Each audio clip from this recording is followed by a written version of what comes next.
guess what? We're back. And we are live streaming. And it is. What a week that was. I don't know what happened before. I think I'd had everything set up for too quickly. Normally it takes me a while to get things set up. But I was well ahead of myself this week. And that was probably a mistake. Anyway, we're live now. So, this here is a fire. When I finished What a Week What That Was last week, I went to change my top because I don't wear this top all the time, funnily enough. I only wear it for these broadcasts and when John's doing the stuff from number 10 Downing Street and all that kind of stuff. That's all this is for. I don't wear my suit all the time, obviously. So when I finished the broadcast, I go and change. I looked out the window and I saw that burning there and I thought, oh my word, that is on fire. That is a massive fire. I hope that's not a hay hole, because looking between the houses you can see hay hole. It used to be lit up at night. Couldn't remember where it was because it's not lit up anymore, and that looked like it was hay hole, but it wasn't a hay hole. It was in fact the old mill, the old college near Mains Park, which was burning quite ferociously. So yeah, anyway, they put it out, the fire brigade and all that, which was good, because it shouldn't have been on fire anyway. But yeah, it was a heck of a start to the week. And then, of course, we had the Wigan Football Club, Wigan Athletic, up the ticks, and they won the League One trophy, which was very, very good indeed. They waited until the very last match for it to actually start. Kieran, to actually win it, where they could have won it like 2 or 3 matches beforehand, but yeah, it's Wigan, innit? We don't do things like that. But they won 3-0 last match, and they become champions of League One, which means they'll be in the Championship next year. And I think a mid-table finish for them would be good. In order to celebrate, they held a party, actually, in the park that the mill was next to. It was quite a good day out as well, I thought. Plenty of things to see. Lots of stalls, lots of people going around. It was really good afternoon. Sure, the weather was a bit dull and wet, but I mean, you can't have everything, can you? Let's be honest. But yeah, it was a decent event. Also early on in the week as well, the MP who was caught looking at blue movies was named, and it was Neil Parish, MP. And he resigned at the beginning of the week or over the weekend, saying it was a mistake. He didn't know what he didn't know what he'd done. Evening's off, and he'd accidentally clicked on a link that was like a link that he was looking at, which was a link for tractors. Now, whatever floats your boat, I say. If you like tractors, you like tractors. But if you click on a link, I mean, what possible link could there be for tractors and blue movies? Of course, because it's farm animals. What about a cock on a tractor? Maybe he likes looking at cocks on tractors. I don't know. Either way, that's what he got done with, and there are billions of memes. I mean, talk about leaving the gate open and letting the horse out and the tractor in. Yeah, he did a good job of that. Anyway, he's resigned. The good news is, though, to do with female chickens or female hens, we can now have free range again. Apparently the bird flu epidemic that was going on has now passed, so the chickens that were kept in barns can now be released back into the fields, and we can back to having free range eggs again, which is what I've always wanted, I'll be honest with you. I love nothing more than a free range egg from a free range chicken. So yeah, don't forget you can join in the chat. If you don't agree with anything or disagree with anything, that's absolutely fine. Talking of female hens, it's been a hell of a week for Kier Starmer. I'm going to use the C word then, as in a male chicken, but I didn't. He's been saying all along that Boris should resign because he's been investigated by the police for Partygate. Yeah, that's all well and good. Just one problem now, and that is Kier is now panicking a little bit because he is being investigated for what is now being called beer and currygate. Because apparently not only did he have a beer indoors when you weren't allowed to be indoors with people But he also had curry ordered as well. So the police are investigating that with new evidence. It's Durham police. So those in houses with roses in the window should not throw stones. Normally say glass houses, but that's not as funny, let's be honest. But yeah, it just proves that they're all the same at the end of the day. Also proving that they're all the same, it seems that he's had a decent election, but only in posh London. Now, Labour was for the northern people. Labour was for the working man. But now it's the posh people of London who are voting for him. And voting, well, he's a sir, and he's a knight of the realm. So, has Labour lost its way?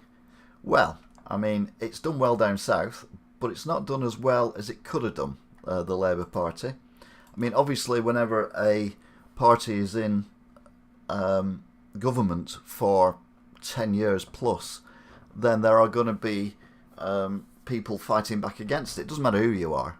Any party that's in for that length of time does get starts losing seats, by-elections for MPs and local elections, and this is no different. So the Conservatives, last time I looked, were a minus 172 seats.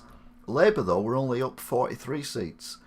76 for the Lib Dems and 55 for the Greens. So the Lib Dems and the Greens seem to be doing quite well. And SNP seem to be getting bigger as well up in Scotland. So it's an interesting situation where we are getting different kind of politics, but up north, although admitted not in Wigan, but up north we have kind of held on to the Conservatives. So it's like the whole thing's flipping round, and people are now thinking that the electorate or rather the Conservatives are for the northern territories and Labour for the rich territories. It's a weird state of affairs. This is Wigan, local election. Now I've got personal interest in this because I was actually doing quite a lot of stuff in electioneering, as you know, if you're a regular on this channel. I'll let you into a little secret as well. I've set up a brand new channel using my real name, which is going to be only to do with politics, and that's all I'm going to use it for. And all the politics stuff on here is going to go into a sealed, locked, except for members, playlist. And I will have 2 parallel running YouTube channels because I think that'll probably work better. But anyway, in my ward, I don't know how clearly you can see that, but Labour held it, which is not a big surprise, being bearing in mind I only decided 5 weeks ago that I wanted to stand as a candidate, and I'd never done anything like it before. I didn't ask any advice, didn't do anything, I just went for it in the way I do, like a bull in a china shop. I wrote my own leaflet, I designed my own leaflet, I sang the theme tune, I delivered the leaflets on my own, the usual Little Britain type thing. Anyway, Labour got 60% of the people who voted, which if you look at a video I've just put up earlier on tonight, is not a huge amount, to be fair. I got 17.9%, and if you look, Labour lost 14.4%. Now, the number of people who actually voted was very similar from the last election, which was in 2018, to yesterday. So the actual physical number of people putting a cross on a piece of paper was very, very similar. So Labour lost 14.4% of theirs, and I got 17.9%. Now, to be fair, I've started from nothing. That's why I'm on plus 17.9%.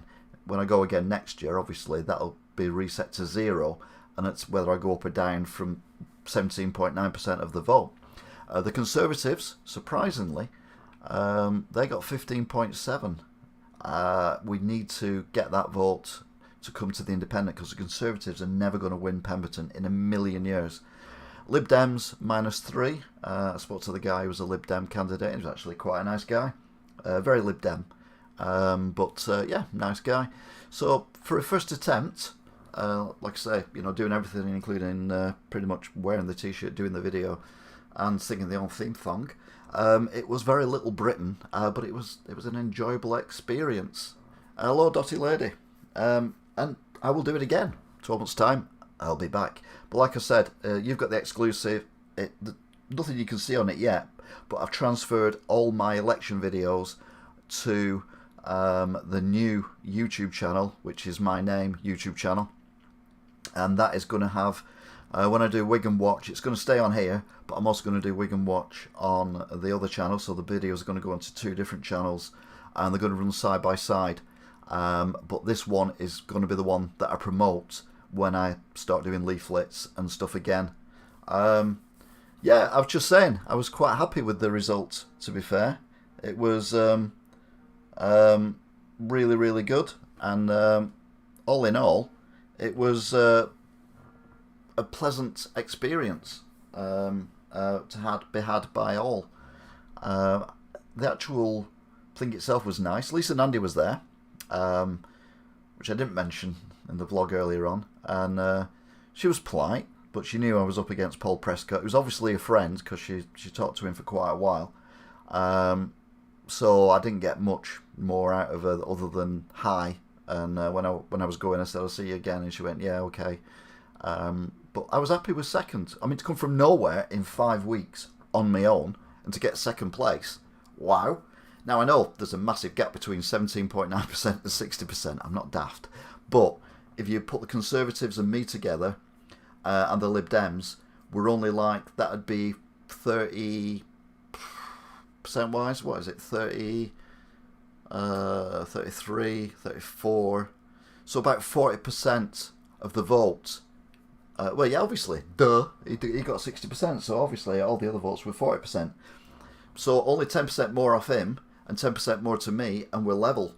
But we need people to vote for one person rather than splitting the vote. You should never split the vote in an election, because that's how the incumbents stay in.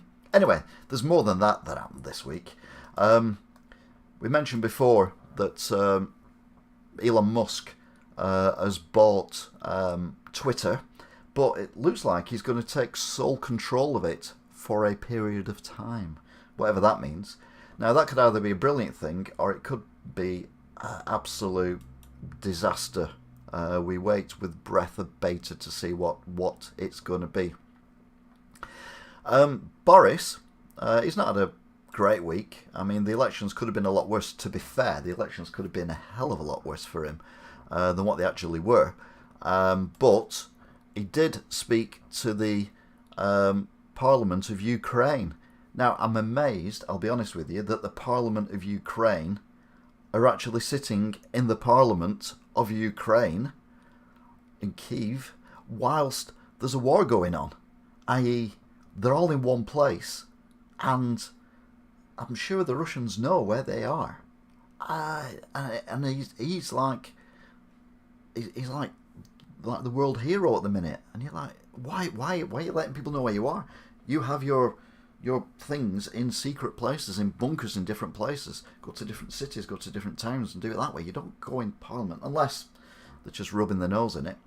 But the Ukrainians have actually announced as well that they have attacked another ship. Now this ship, excuse my pronunciation, is the Admiral Makarov, and it's been reportedly hit by an anti-ship missile, a bit like the ship was a few weeks ago, and is certainly on fire, although some reports say it's actually sunk. But either way, the Ukrainians, God, you wouldn't want to mess with them, would you? Yeah, I mean, it's power to the people, definitely. Absolutely amazing what they're doing. What's not amazing is the fact that we're still buying oil from Russia. Now, the EU have said that they're going to stop oil from Russia. They're going to stop crude oil in the next few months and processed oil, i.e. petrol and diesel, by the end of the year. And that gives them time to have a look where else to get the stuff from and not necessarily inflate the price of fuel. Now, the BP station near me, which is the one where I start the drives on a Tuesday usually, they've gone up to 167.9 for a litre of petrol. So do they know something we don't? But the thing is, apart from Hungary saying they're not doing it, talking of BP, would you guess, would you know, would you think that their share prices, not their share prices, their profits have gone up? It's their first quarter profits are $20 billion. $20 billion in 3 months profit. Now all this price hike in petrol and everything, I get why it's happening, but I'm not getting why companies like BP are making record profits from it. They are basically benefiting from a war and benefiting from the hardship they're causing everyone else. But they're not on their own. Shell are at it as well. Shell have announced more records. Now, if you watch these videos regularly, you'll know that Shell appeared as a high profit thing a few months ago when I first started doing this. And they're at it again. This time, they've only made 7.2 billion. Well, what a shame. But why are these companies able to profit so much when people around the world, not just Britain, around the world, are struggling to pay the bills, struggling to buy petrol and diesel for the cars, and these people are making billions and billions and billions of pounds? It's absolutely ridiculous, and I'm fuming.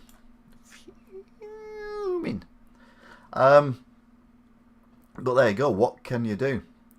Another thing that happened with Boris, I'll come back to that in a bit. Now, I'm a big fan of F1.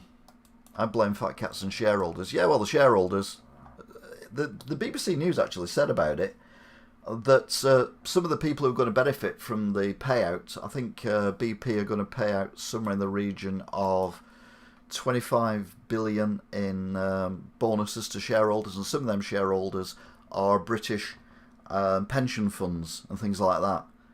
It's all well and good, but these same people who are pension funds, the people who are paying into the pensions, are the ones who are now thinking whether they can heat the house or eat food. It's just wrong on so many levels, and something needs to change. One thing I do like, and it's the only sport I really get involved in, is Formula 1. And it's been announced this week that VW, who own Audi and Porsche, have decided that they're going to enter Audi and Porsche into F1, possibly next season, by buying teams.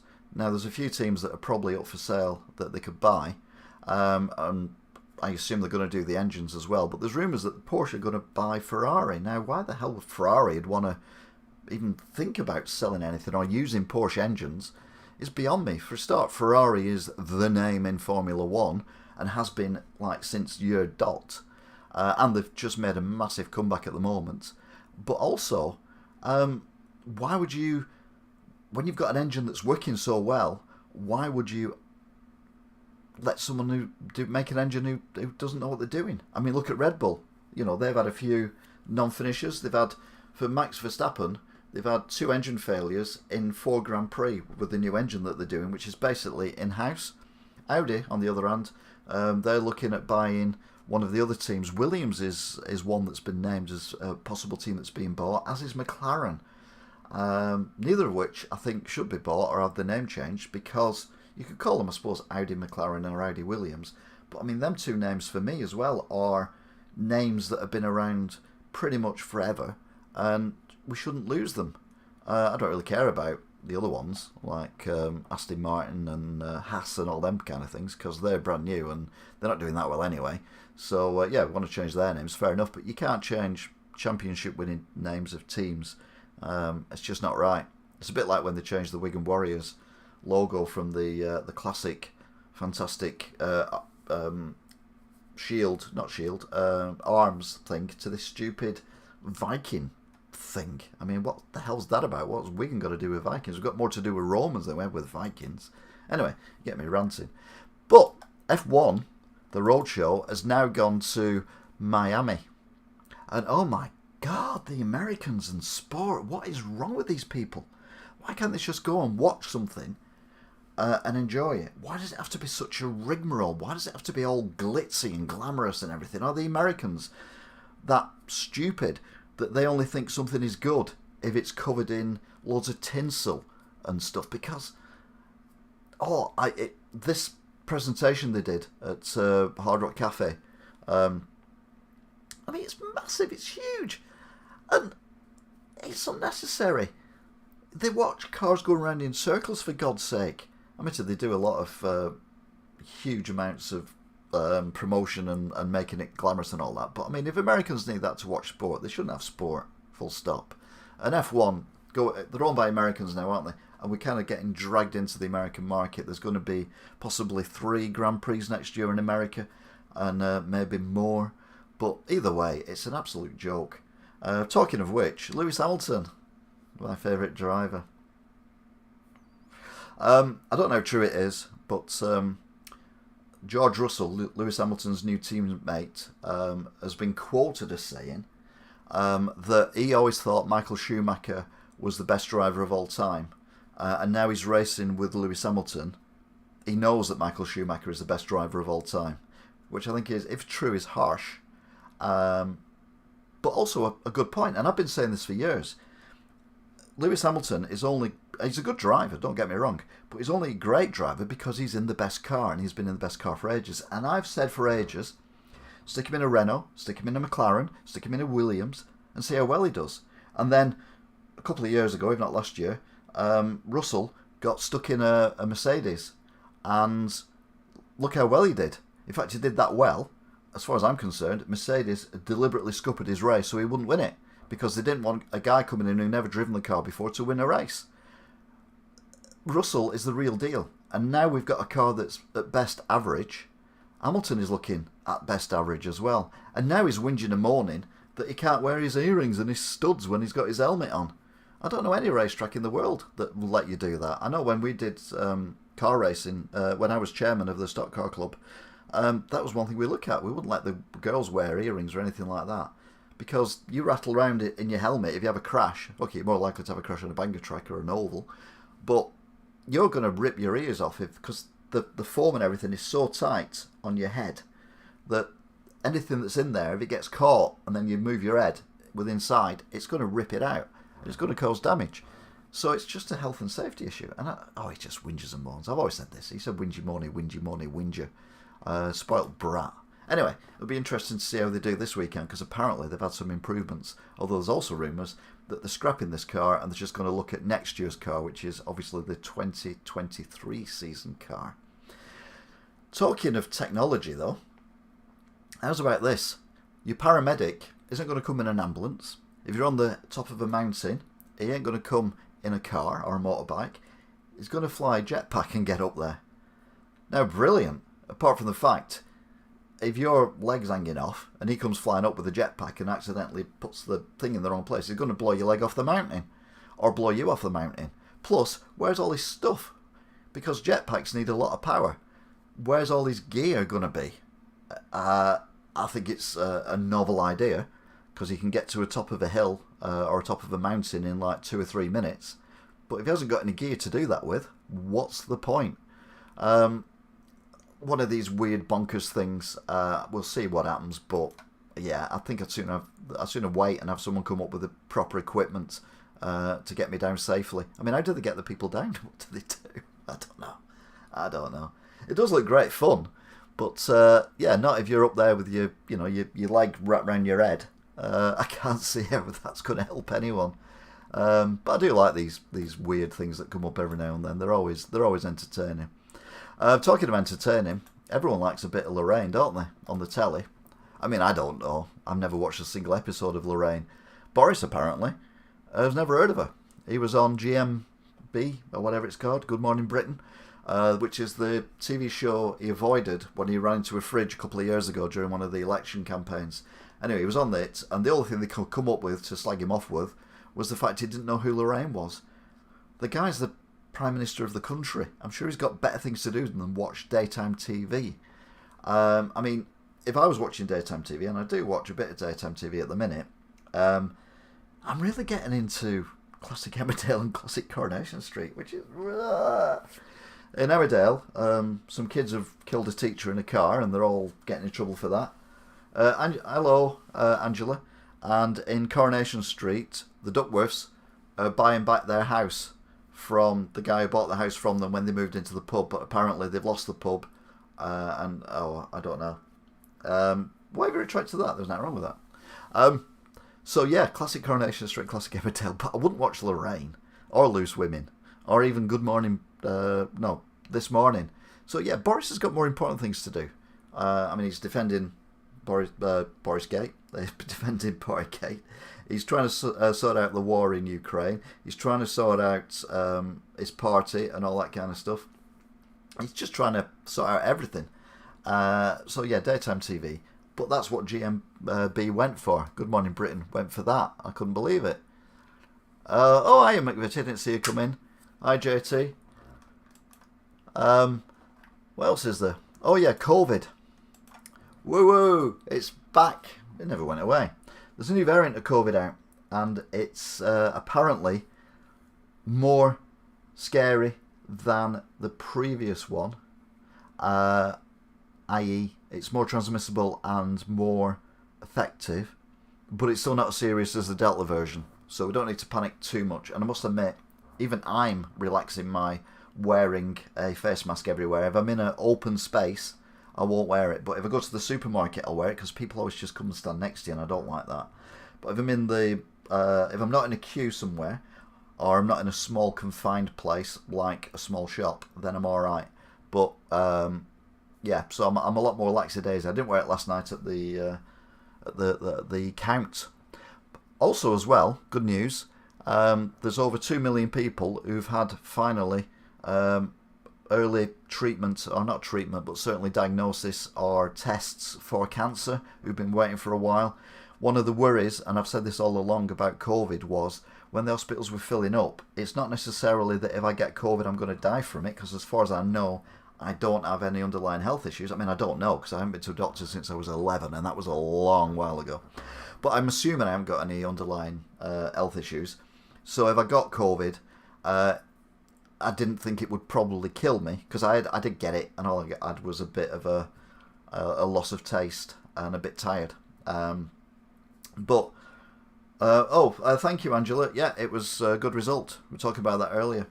But what I said was, because I'm at that age now where I'm more likely to have a stroke or a heart attack, the worry for me was people getting in hospital with COVID were slowing down people getting in for other treatments. And obviously you can add to that cancer, you can add to that hip replacement, knee replacements and all that kind of stuff. And when they built the Nightingale hospitals, if you remember them, I always thought they were amazing. And what I said was, when they were closing them down, no, we need to keep them open. People who want knee replacements, hip replacements, whatever, go into hospital. I had a scan on my shoulder on the 16th of Feb, still not getting results. They can't find them anywhere. They'll be in the ether. They'll turn up. I'll probably get them on here at some point. But no, these Nightingale hospitals, what you could do is have the operation in a normal hospital, get the first 24 hours out of the way, no complications, move you to the Nightingale hospital where you can be treated by recently retired nurses and doctors. If there's any issues, you're already in a hospital. And they could operate on someone else. So rather than being in hospital for 4 or 5 days, you're in hospital for 1 day, you could get more done. And that was my way of reducing the queues. Obviously, I'm not in government, so they just shut down the Nightingale hospitals, and now they're all panicking because there's millions of people waiting for appointments and operations and stuff like that. Well, you had a perfect solution for that. Will patients in hospital ever get visitors again? I think they should get visitors, as long as maybe you do an actual lateral flow test before you go in the hospital. That's the way around it. And wear a mask while you're there as well. I mean, thankfully, my mother, who has been regular in hospital for years, hasn't been in hospital at all during COVID. Touch wood. Sorry, I was looking at some tractor stuff. So yeah, but yeah, it's one of them things, isn't it, where we need to sort this out. I mean, COVID hopefully is dissipating and is less of a threat than it was, but it's definitely not gone anywhere. It's definitely possibly going to come back. That doesn't make sense. Definitely possibly. But you've got the added threat of other stuff coming along. You know, I mean, there was some cases, I think, was it SARS or something similar cropping up in one of the African countries or India or somewhere like that. And obviously we've had bird flu recently as well.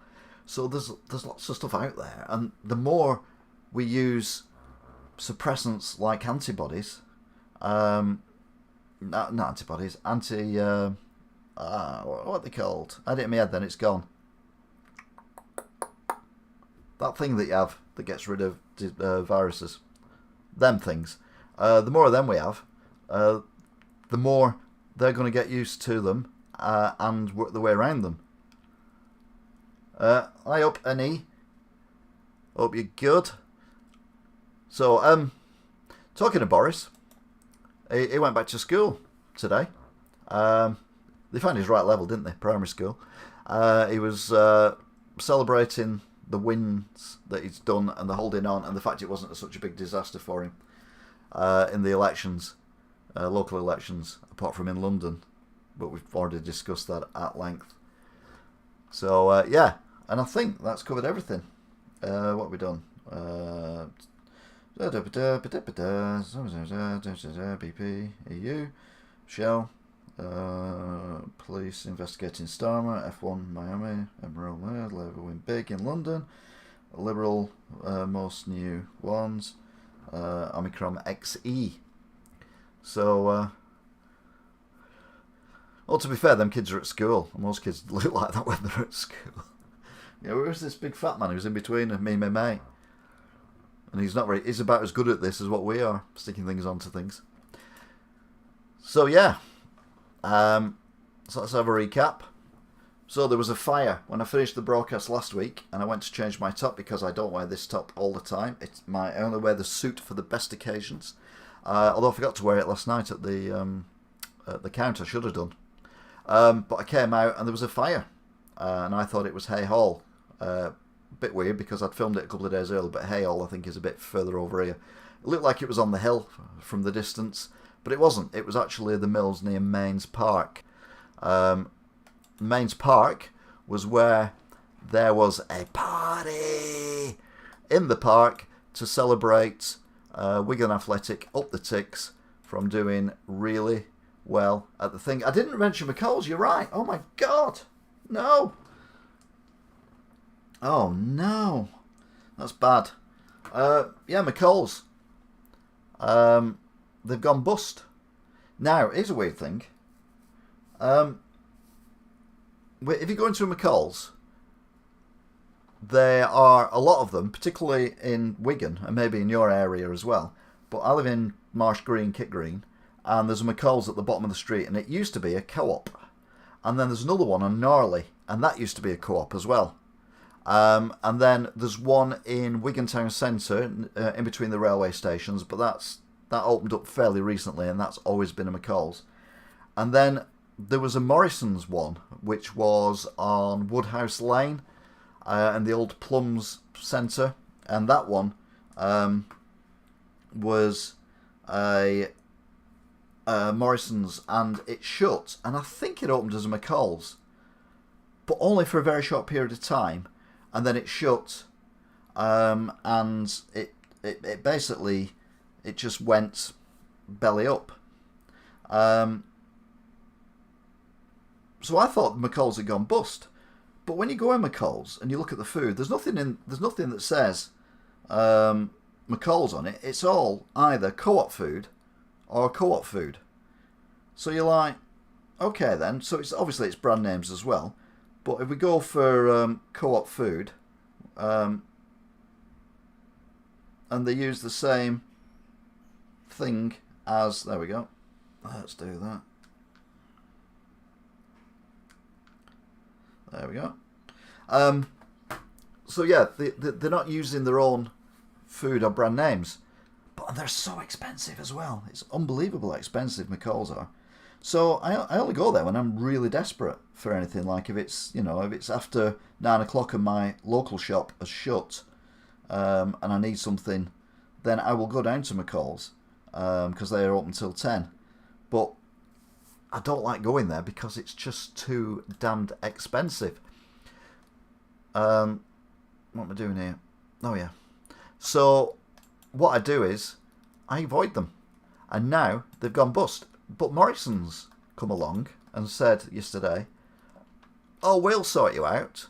We'll save you. You can open up as Morrison's again." I'm like, "Well, hang on a minute, Morrison's. You've already stopped doing that." Now there's 1,100 McCalls thereabouts in the UK. I've seen many of them, not all of them obviously, but I have seen many of them.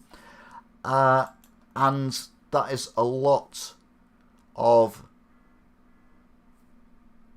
stuff to do. Hang on a minute, I've just got a bit confused here. Let's go back on that. There we go. I've not downloaded this while we've been talking, honestly.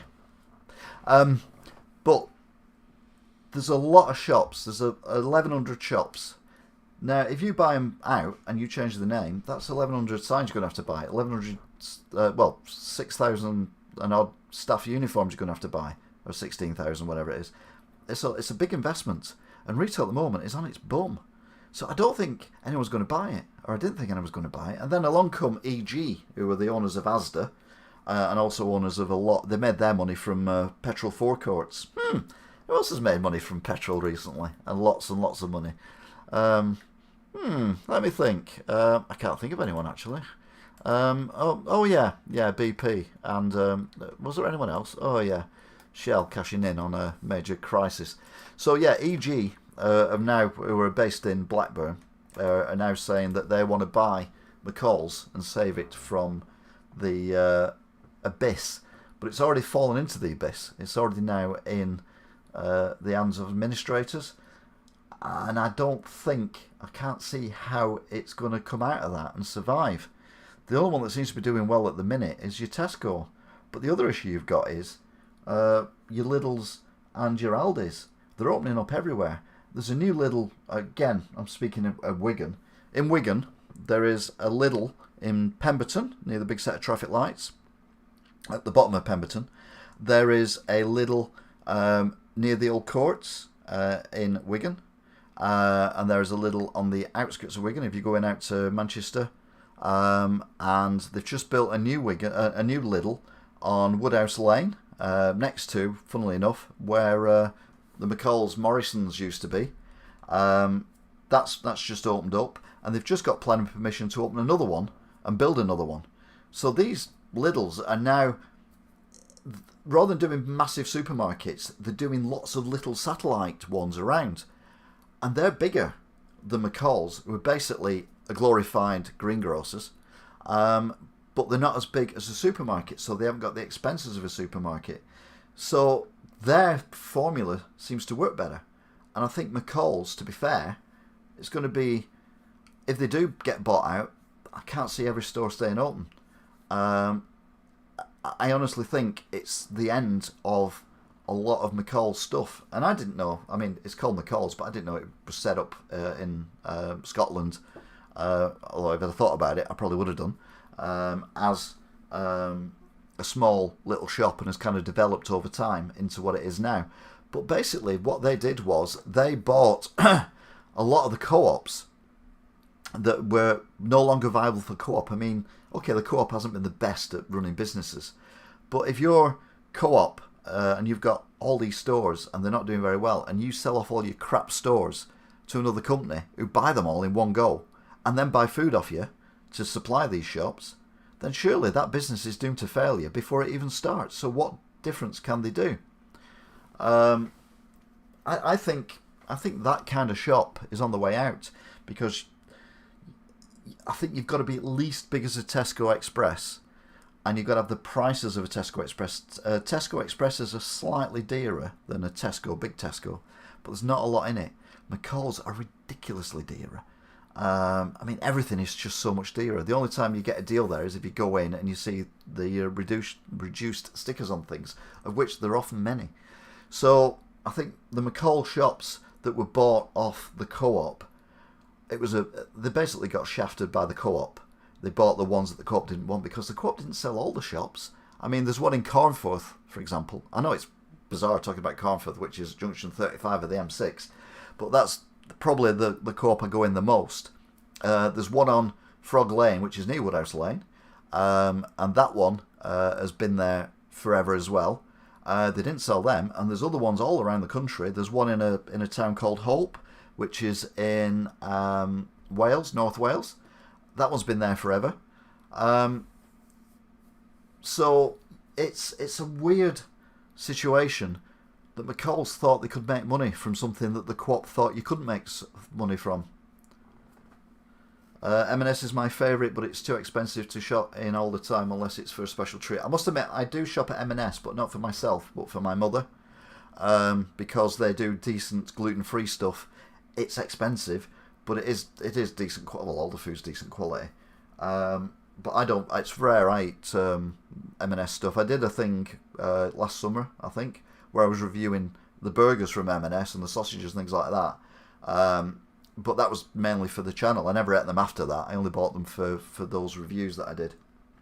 But I think McCall's is a you're flogging a dead horse. If you buy that, you are flogging a dead horse, because people haven't got the money to go in there. Plus, apparently, they weren't getting the stock in either. Now you've got to get the stock in order to actually sell the stock. So all in all, I think McCall's is, yeah, I think it's on the way out. I'm not a big fan of ready meals. I assume you're talking about M&S. I'm not a big fan of ready meals. I prefer, if it's chicken, I want a chicken drumstick, an actual chicken drumstick with the bone still in it, and the skin on it. I don't want a chicken drumstick like Bernard Matthews or anything like that. I don't eat a lot of processed food. In fact, I don't eat any processed food. I think the most processed food I ever eat is vegetarian stuff, and I've had this argument before. How much processing goes in to make peas look like a burger or a sausage or bacon. It's just bonkers, and people think this is good for the environment. I'm like, no. If you're a vegetarian, eat peas. Don't eat processed peas and stuff like that, especially if got palm oil in it. But anyway, that's another story for another day.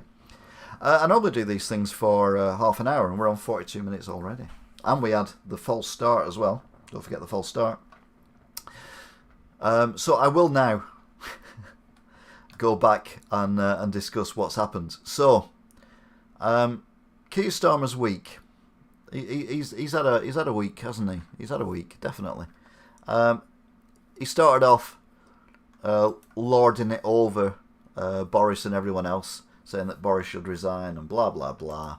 And then all of a sudden, more information comes from Beergate, which was now apparently as well, they spent £200 on curries or something daft like that. So the police are investigating it now. Now he said that Boris should resign because he's been investigated by the police. This is even before he got a fine. And I reckon Kier's now, when you're in glass houses, don't throw stones, or when you're in a house with beer in your hand, don't stand near the window. It's probably a better thing. Then we had our favourite MP, Neil Parish, ex-MP, who was looking at blue movies whilst in the House of Commons. Apparently, he was actually looking at tractors, because he likes tractors. I mean, whatever floats your boat, fair play and all that kind of thing. And he clicked on a tractor site that sounded like a tractor site, and it wasn't a tractor site at all. It was something like that, which is basically a cock on a tractor. Cock being a male, chicken, hen, whatever you want to call it. So yeah, he watched it for about 10 minutes, 20 minutes, whilst people were watching him watch it, and then admitted he'd done it before. So he's not a very good clicker, that's all I can say. But cluckers, they're having a happy time, because chickens are now allowed out again, so we can now have proper free-range eggs again. So the chickens are free, as are the votes. They've all been counted at the local election, Wigan's local election results, which we discussed at length, I'll be honest with you, because I was involved. We had Labour on 60% of the vote, down 14.4%. Me on 17.9%. Obviously, I was up 17.9% because I've never been in an election before. Conservatives were down 0.6%, but they had a higher vote than I expected. And Lib Dems, they were down 3%, 6.3%. So what I did before, and I've done a video as well, which is online now, you can have a look at it. If you add the people who didn't vote for Councillor Prescott, then you're looking at a smaller majority now, considerably than what there was. I think it's around about 400 compared to 4 years ago when it was 1,000 or thereabouts. So yeah, no, it was a good day for him because he retained his seat, but his amount of majority overall dropped dramatically. Keir Starmer was happy though, or pretended to be happy, because Labour had won big in London and surrounding areas, lots of rich districts now. He's Sir Keir Starmer.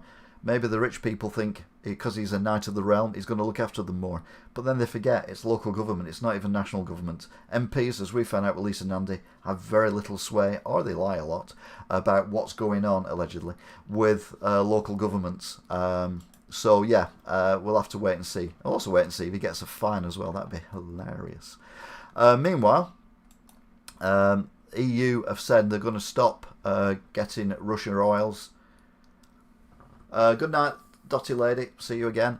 We're going to stop. Well, they're going to stop using Russian oil. Not the gas though. So they're going to spend money on gas, but Russian oil they're going to phase out fairly quickly on processed oil. So basically crude oil.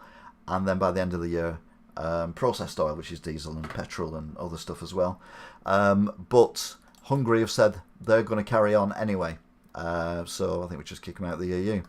Whilst that's going on, BP have announced record profits, 20 billion or thereabouts. Shell, massive profits as well, cashing in on everyone else's misfortune, including Ukraine, who had, not only were they going through a war, but they also had Boris talking to them, not live, thankfully, although it was live, but it was via webcam. He was talking to the Parliament of Ukraine, and basically saying waffle waffle, we support you, waffle waffle waffle. Meanwhile, Ukraine have claimed that they have attacked and successfully hit and may have sunk, definitely may be on fire, the Admiral Makarov frigate ship thing, which is Russian. So fingers crossed they have. And another kick to Putin. And he needs kicks, doesn't he? Definitely. Boris decided, or said when he went on GMB, that he didn't know who Lorraine was, and I pointed out he shouldn't do because he's the Prime Minister of the country and he's got more important things to worry about than a very minor TV celebrity. He went to a school to celebrate the fact that, he's educated to that level, but also, even though it was not a good night for the Conservatives, it's never going to be. You've been in government for 10 years and you're messing up. It wasn't a disaster. Why haven't Labour cashed in on this? Labour are saying, we've done so well. Well, you haven't done that well, have you? Lib Dems have done better. The Greens have done better. I mean, come on. Okay, local elections are a thing of their own. It doesn't mean that if we had a general election tomorrow, that those would be the results. But local elections do throw up these weird things where people vote Green, they vote Lib Dems occasionally or whatever. Obviously not in Wigan, unfortunately. Or fortunately for me. But yeah, it's all a bit of a disaster at the minute. What wasn't a disaster was the fact that Wigan won the League One on the last match, and they celebrated by having a party in the park, which was slightly damp, but overall a very enjoyable free event. Rumours COVID XE is coming, which is a new variant. It is allegedly a more potent one. So you're more likely to get iller from it. It transmits more easily, but it's not as bad as Delta. So hopefully things shouldn't really change too much. Things that will change is Twitter. Elon Musk is going to take sole charge of it at some point in the very near future for a short period of time. What could possibly go wrong? And we've got rumours of VW bringing in Audi and Porsche names to Formula One, which could be a good thing or... XC, that's Elon Musk, isn't it? Yeah, good point. It could be a good thing or it could be a bad thing. Hopefully they don't change the names of any teams that they buy, unless the ones we don't care about, like Haas. But if they, they become Porsche Williams or Williams Porsche or Audi Porsche or Audi Porsche, Audi, I don't know, whatever. What I don't like is the Americanization of Formula One. Formula One is not an American sport, it's a European sport, and I think the people who run it run the risk of alienating their core fans for the sake of Americans who are not that arsed about Formula One. They're more into their NASCAR and their IndyCar racing, and more into, at the moment, soccer. American football, but obviously it's just football in America. Baseball, ice hockey, all that kind of stuff. Basketball, that's what they're into.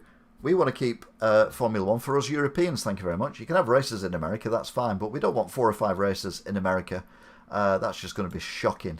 And I'm just not happy about it. So as you can tell, I'm going to do a bit of a sulk now. Anyway, I'm over it.